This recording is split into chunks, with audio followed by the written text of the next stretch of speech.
भारतीय जनता पार्टीने रावेर लोकसभेसाठी रक्षा खडसे यांची उमेदवारी घोषित केली असून राष्ट्रवादी शरद पवार पक्षाध्यक्ष श्रीराम पाटील यांचं नाव चर्चेत असताना बहुजन समाज पार्टीतर्फे देखील या ठिकाणी उमेदवार या ठिकाणी दिलेला आहे। आमच्यासोबत बहुजन समाज पार्टीचे उमेदवार विजय काळे आहेत। आम्ही त्यांच्याकडून जाणून घेऊयात की नेमकं काय एजेंड्यावरती ही निवडणूक लढत आहेत, कोणते विकासाचे मुद्दे त्यांचे आहेत। विजयजी, काय सांगणार? बहुजन समाज पार्टी देखील या उमेदवारी रिंगणात उतरलेली आहे। कुठले विकासाचे मुद्दे घेऊन तुम्ही जनतेसमोर जाणार? सर्व मायबाप जनतेंना माझ्याकडे सप्रेम मी विजय रामकृष्ण काळे विकासाच्या मुद्द्यावरच लढणार आहे। विकासच्या मुद्द्यावरच इलेक्शन व्हायला पाहिजे हे तुम्ही लक्षात ठेवावं। माझ्याबरोबर विकासाचे मुद्दे जर भटकून तुम्ही जर इलेक्शन लढत असाल तर ते इलेक्शन नाही व्हायचं। तुम्हाला फुलवाण्याच्या खंडाच्या शहीदांच्या याच्यावर जर इलेक्शन होत असेल तर इलेक्शन म्हणत नाही, ते लक्षात ठेवा। तुम्ही जर मंदिराच्या आयडियोलॉजीवर इलेक्शन लढत असाल तर इलेक्शन नाही, विकासाच्या माध्यमावर इलेक्शन होतं। तुम्ही खरोखर विकासाच्या माध्यमावर जर इलेक्शन लढायचं बहुजन समाज पार्टीकडनं आयडियोलॉजी घ्या। आम्ही जेव्हा इलेक्शन लढतो तो बाबासाहेबांच्या संविधानाच्या अजेंड्यावर इलेक्शन लढतो। बाबासाहेबांनी जे महिलांसाठी न्याय दिलेला आहे तो न्याय आम्ही पुरेपूर देण्याचा महिलांसाठी प्रयत्न करतो। जो न्याय शेतकऱ्यांना देण्याचं काम केलेलं आहे ते शेतकऱ्यांच्या न्यायासाठी आम्ही लढू। गेल्या 10 वर्षापासून रक्षा खडसे त्या ठिकाणी खासदार होत्या, तुम्ही समाधानी नाही का त्यांच्या कामावर? 10 वर्षापासून त्यांनी जे कामं केली त्याच्यामध्ये मी त्यांच्या कामाबद्दल काही बोलू शकत नाही।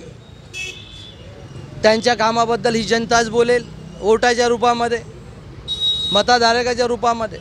पण मी सांगू शकतो त्यांनी कुठलेच काम केले नाही। जर तुम्ही जर पत्रकार बंधूंनो त्यांचं एक काम जर सांगू शकले विकासाचं, ती मानून घेईल की मी इथून आजच इलेक्शन लढणार नाही, वापस घेऊन टाकेल। त्यांनी घराणेशाहीचं राजकारण केलेलं आहे।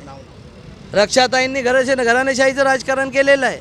त्यांनी माझे बाबा, माझी ननद, माझं घर, माझी साडी चोळी याच्यावर राजकारण केलेलं आहे। ते राजकारणाचे ते मुद्दे असू शकत नाही। तुम्ही जर जनतेच्या याच्यावर प्रश्नासाठी निवडून आलेले तुम्ही ते राजकारण करायला नको।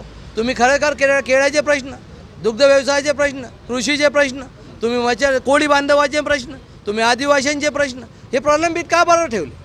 भाजपच्या 3 मंत्र्यांची, भाजपच्या महायुतीच्या 3 मंत्र्यांची ताकद त्यांच्या पाठीमागे आहे।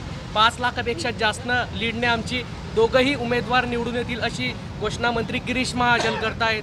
त्यानंतर राष्ट्रवादी शरद पवार पक्ष मैदानात आहे, महाविकास आघाडी आहे। हे या सर्वांचं नेमकं आव्हान कसं मोठं पेलाल तुम्ही? काय आहे, ही जी सरकार आहे ही जुमल्याची सरकार आहे। हे खोटे आश्वासन देऊन निवडून आलेली आहे 15 वर्षापासून। आता पण जनता या खोट्या आश्वासनाला बळी पडणार नाही। 2 वेळ आले।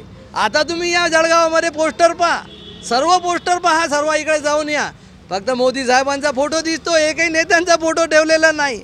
हे नेते फक्त भाषण देऊन म्हणू शकता की मी येतो जातो, पण तुम्ही कोणत्या मतदारसंघात येतील, कुठे येतील? माननीय गिरीश महाजनजी म्हणतात कुठे फोटो, कुठे आरक्षण, कुठे फोटो त्यांचे? हे आयडियोलॉजी बीजेपी अब की बार मोदी गव्हर्नमेंट, मोदी सरकार, बीजेपी गव्हर्नमेंट आपण तुम्ही म्हणून आलेलो आहे बीजेपी गव्हर्नमेंट नाही।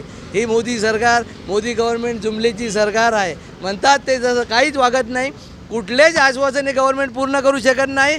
यांनी अब की बार 400 पार हे सोडून देण्यात यावं। अब की बार 100 पार बी केले तरी या देशात मी मानून घेईन तुम्हाला अब की बार 100 पार बी होऊ शकत नाही। याच्यासाठी बाबासाहेबांच्या संविधानाची जी ताकद आहे ही पूर्ण जे जनता लढून राहिली या देशातली हे आम्ही जाणत आहे। यांनी लोकांवरती फार अन्याय केलेला आहे। आता अन्याय तर मी बोलू शकत नाही, बोला तुम्ही सांगतो। गेल्या 10 वर्षामध्ये जो रावेर लोकसभेचा जो विकास खुंटलेला आहे त्या खुंटलेल्या विकासाच्या मुद्द्यावर मी निवडणूक लढवत असून आतापर्यंत घराणेशाहीचं जे राजकारण आहे कुठेतरी संपवण्यात यावं, त्याचप्रमाणे जुमलेबाजी संपवण्यात यावी, या विविध मागण्यांसह विकासाच्या मुद्द्यावर मी निवडणूक लढवणार असल्याचे बहुजन समाज पार्टीचे जे उमेदवार आहे विजय काळे त्यांनी जय महाराष्ट्रची बोलताना सांगितलं आहे।